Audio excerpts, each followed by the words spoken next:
Hello everyone, welcome back to my channel. Hope you all are fine.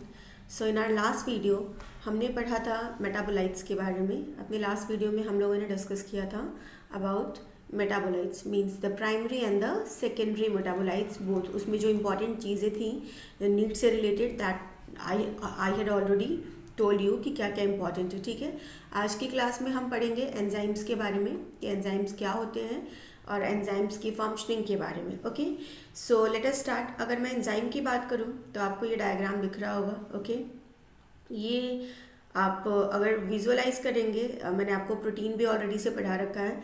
तो यहाँ पे देखिए प्रोटीन की एक पॉलीपेप्टाइड चेन आपको दिख रही है, दिस वन. ओके, और क्या चीज़ें दिख रही हैं, और देखिए यहाँ पे आपको प्रोटीन की अल्फ़ा हेलिकल जो शीट्स हैं वो दिख रही हैं. और ये देखिए ये प्रोटीन की पैरेलल और एंटी पैरेलल शीट्स भी जो है वो विजिबल हैं. मीन्स अगर आप ध्यान से देखेंगे तो इस पूरे डायग्राम में आपको प्रोटीन डिफरेंट टाइप्स के प्रोटीन्स जो हैं वो दिखाई दे रहे हैं. ठीक है, और ये डायग्राम है किस चीज़ का? ये डायग्राम है एंजाइम का. दैट सिंपली मीन्स व्हाट कि एंजाइम जो है वो किसका बना होता है? एंजाइम बना होता है प्रोटीन का. ठीक है, enzyme is made up of what? Protein. और प्रोटीन के भी किस स्ट्रक्चर से? प्रोटीन के भी टर्शरी एंड क्वाटर्नरी स्ट्रक्चर से आपका क्या बना होता है? एंजाइम बना हुआ होता है प्रोटीन के टर्शरी और क्वाटर्नरी स्ट्रक्चर से. Okay, moving on to the next. ये देखिए, अगर हम बात करें एंजाइम्स की तो एंजाइम्स क्या होते हैं? Enzymes are proteins. Enzymes are what? They are proteins. Protein का कौन सा structure? Tertiary and quaternary structure.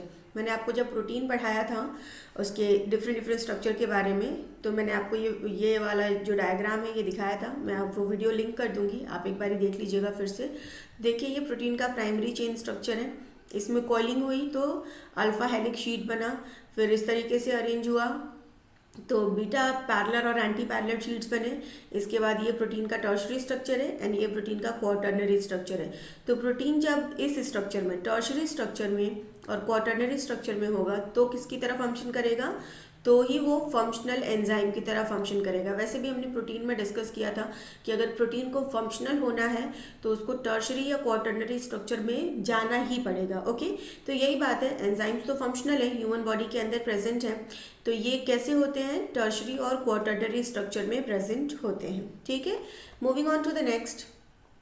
Next देखिए, एंजाइम्स जो है क्या है? एंजाइम्स जो है कॉमनली प्रोटीनेशियस सब्सटेंस होते हैं. प्रोटीनेशियस सब्सटेंस मतलब एंजाइम कॉमनली किस चीज़ के बने हुए हैं? प्रोटीन के बने हुए हैं. ठीक है, और एंजाइम्स का काम क्या होता है? ये कैपेबल होते हैं बहुत सारे केमिकल रिएक्शन को कैटेलाइज करने में. ठीक है, और वो सारे के सारे केमिकल रिएक्शंस कहाँ होते रहते हैं? बायोलॉजिकल ऑर्गेनिज्म के बॉडी के अंदर वो सारे केमिकल रिएक्शंस होते रहते हैं. जब एंजाइम किसी केमिकल रिएक्शन में पार्टिसिपेट करते हैं, ओके, तो ये खुद दे देमसेल्फ अपने आप ही, मतलब एंजाइम के अंदर कोई चेंज नहीं होता है. Themselves undergoing without themselves undergoing any change. Enzyme जब भी किसी केमिकल रिएक्शन में पार्टिसिपेट करेगा तो वो अपने आप में कोई चेंज नहीं लाएगा. वो एज सच जिस तरीके से यूज़ होगा, यूज़ होने के बाद, प्रोडक्ट फॉर्म होने के बाद भी आपको एंजाइम मिल जाएंगे वैसे ही. ठीक है, एंजाइम को हम क्या बोलते हैं?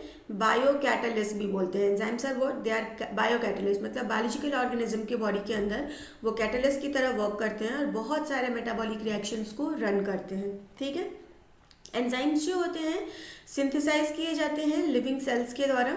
ठीक है, जो एंजाइम टर्म था वो दिया गया था एक साइंटिस्ट के द्वारा, नेम इज कुहने.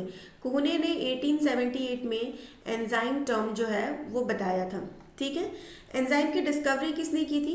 एंजाइम की डिस्कवरी की थी बूचर ने 1897 में. बूचर ने एंजाइम की डिस्कवरी की थी. ठीक है, ये एक एक्सीडेंटल डिस्कवरी थी. Fermentation of sugar is not only caused by living yeast cell but also yeast extracts. ये कैसे डिस्कवर हुआ था? उन्होंने देखा था कि जब फर्मेंटेशन हो रहा है तो सिर्फ बैक्टीरिया के द्वारा ही, ईस्ट के द्वारा ही फर्मेंटेशन नहीं हो रहा है. ईस्ट सेल हम डालते हैं ना, सिंगल सेल ईस्ट. ठीक है, तो ईस्ट के द्वारा ही सिर्फ फर्मेंटेशन नहीं हो रहा है, ईस्ट कुछ केमिकल सिक्रीट कर रहा है जिसकी वजह से फर्मेंटेशन में हेल्प मिल रही है. और वो केमिकल कौन से थे? वो जो केमिकल्स थे वो थे आपके एंजाइम्स.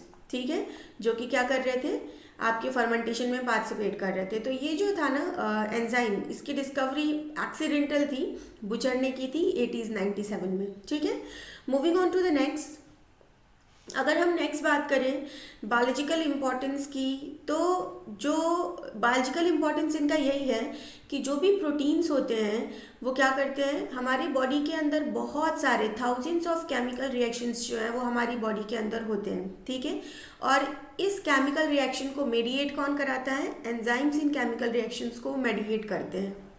ठीक है, सारे केमिकल रिएक्शन में को रन कौन कराता है बेटर तरीके से, एंजाइम्स कराते हैं। ठीक है, तो एंजाइम्स जो हैं इनका बायोलॉजिकल इंपॉर्टेंस यही है कि ये बायोलॉजिकल ऑर्गेनिज्म की बॉडी में बहुत सारे रिएक्शंस को वो कराते हैं। ठीक, एंजाइम्स मेडिएटेड रिएक्शन को हार्श ट्रीटमेंट की ज़रूरत नहीं है, बॉडी के टेम्परेचर, बॉडी के पीएच पे भी वो काम हो जाएगा। ठीक है, अब हमें पता है कि स्टमक में कैसा पीएच होता है, स्टमक में एसिडिक पीएच होता है।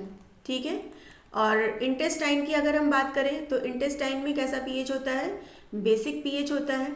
ठीक है, तो चूंकि पीएच जो है हमारे बॉडी के अलग अलग ऑर्गन्स में अलग अलग पीएच है, इसलिए अलग अलग ऑर्गन्स में डिफरेंट डिफरेंट एंजाइम्स क्या करते हैं, एक्टिव होते हैं। ठीक है ना, क्योंकि पीएच एंजाइम्स जो हैं वो एक स्पेसिफिक फीचर, एक स्पेसिफिक टेम्परेचर और पीएच पे ही काम कर सकते हैं, इसके लिए। ठीक है, इसके अलावा एंजाइम्स किन किन चीज़ से अफेक्ट होते हैं इसके बारे में भी हम पढ़ेंगे। पहले हम डिस्कस करते हैं टाइप्स ऑफ एंजाइम की। चलिए moving on to the next. Enzymes जो होते हैं दो तरीके के होते हैं, पहला है सिंपल एंजाइम और दूसरा है कॉन्जुगेट एंजाइम। ठीक है, सिंपल एंजाइम किसको बोलते हैं, वो एंजाइम जो कि पूरे तरीके से होली मेड बना हुआ होता है, किस चीज़ का, प्रोटीन का। वो एंजाइम जो कि पूरे तरीके से प्रोटीन का बना है उसको हम बोलते हैं सिंपल एंजाइम। ठीक है, इस एंजाइम में जो एक्टिव साइट होता है वो किसका बना होता है, वो बना हुआ होता है स्पेसिफिक अमाइनो एसिड के स्पेसिफिक ग्रुप से। ठीक है, प्रोटीन्स अमाइनो एसिड्स के बने होते हैं। अगर आपने प्रोटीन का लेक्चर नहीं देखा है तो प्लीज़ जाके वॉच कीजिए, मैं लिंक कर दूंगी। ठीक है, तो चूंकि प्रोटीन जो है वो अमाइनो एसिड के बने हैं, अमाइनो एसिड में अमाइन ग्रुप होता है, COH ग्रुप होता है, R ग्रुप होता है। तो ये जो एक्टिव साइट है उस एक्टिव साइट पे specific amine group, COH group और R ग्रुप लगे हुए होते हैं। ठीक है, समझ आ गया। एग्जाम्पल्स क्या है सिंपल एंजाइम के, pepsin is a simple enzyme, trypsin is a simple enzyme, urease is a simple enzyme. ठीक है, बात करते हैं कॉन्जुगेट एंजाइम की। तो वो एंजाइम जो कि बना हुआ होता है किसका, दो पार्ट से मिलके बना होता है। कौन कौन सा पार्ट, एक प्रोटीन पार्ट और दूसरा नॉन प्रोटीन पार्ट। क्या बात है, एंजाइम जो है, ठीक है, कॉन्जुगेट एंजाइम वो दो चीज़ से बना हुआ होता है। किन किन चीज़ से, एक है प्रोटीन पार्ट से और दूसरा है नॉन प्रोटीन पार्ट से। इन दो चीज़ों से मिलके आपका कॉन्जुगेट एंजाइम जो है वो बना होता है। ये जो प्रोटीन पार्ट होता है इसको हम एपो एंजाइम बोलते हैं, और ये जो नॉन प्रोटीन पार्ट होता है इसको हम क्या बोलते हैं, इसको हम कोफैक्टर बोलते हैं। समझ आ रही है बातें ना। तो कॉन्जुगेट प्रोटीन किससे बना होता है, प्रोटीन प्लस नॉन प्रोटीन दोनों चीज़ से बना होता है। ठीक है, और इन दोनों को हम एक साथ क्या बोलते हैं, होलो एंजाइम बोलते हैं। मतलब holoenzyme is equal to apoenzyme plus coenzyme. ये दोनों मिला के क्या बनाएंगे, ये दोनों मिला के आपका बनाएंगे होलो एंजाइम। ठीक है, होलो एंजाइम का जो एक्टिव साइट है वो किस चीज़ से बना होगा, formed jointly by apo enzyme and cofactor, दोनों से मिल के बना हुआ होता है क्या, आपका कॉन्जुगेट एंजाइम का एक्टिव साइट। ओके, तो आई थिंक आपको ये बात समझ आ गई होगी कि प्रोटीन क्या है, सॉरी एंजाइम्स क्या हैं, किस चीज़ से बने हुए हैं, और एंजाइम कितने तरीके के होते हैं और उसका बायोलॉजिकल इंपॉर्टेंस क्या है। So that's all for today. Next class में हम पढ़ेंगे कि एंजाइम जो है वो फंक्शन कैसे करता है। ठीक है, नेक्स्ट क्लास में वी विल डिस्कस कि एंजाइम की फंक्शनिंग कैसे होती है। चलिए गाइस, मिलते हैं नेक्स्ट वीडियो में। Bye bye and take care.